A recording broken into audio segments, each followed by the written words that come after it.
Every bottle has a front label. That's the story they want you to know. The back label is the story they didn't.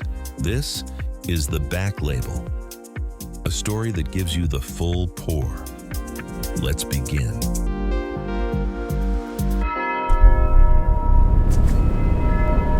The year is 1805.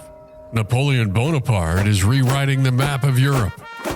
Armies are moving, borders are dissolving, and in the Champagne region of France, in a stone house in the city of Reims, a 27-year-old woman is standing over her husband's body.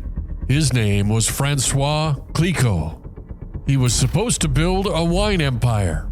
However, he left behind a small, struggling business, a mountain of debt, and a widow.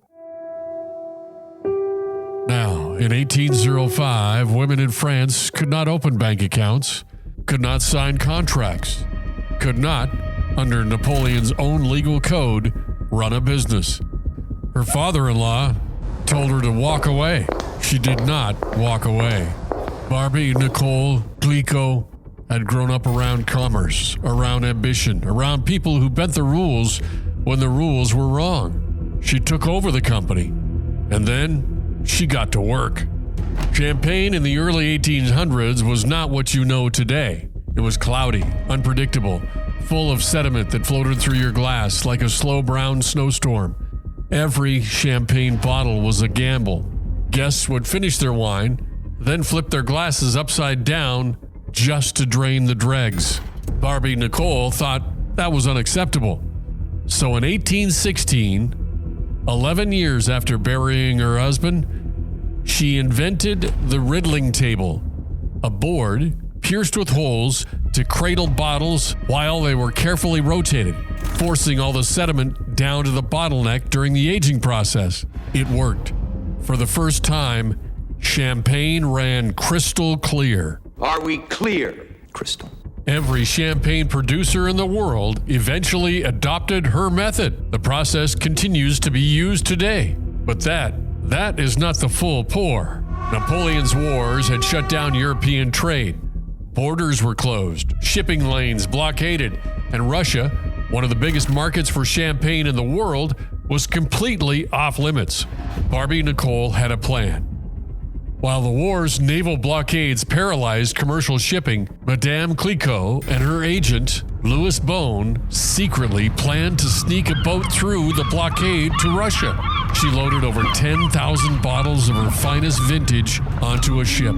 The moment Napoleon was sent into exile, she chartered a Dutch vessel and sailed it straight to a Russian port on the Baltic coast, arriving just in time to celebrate the end of hostilities.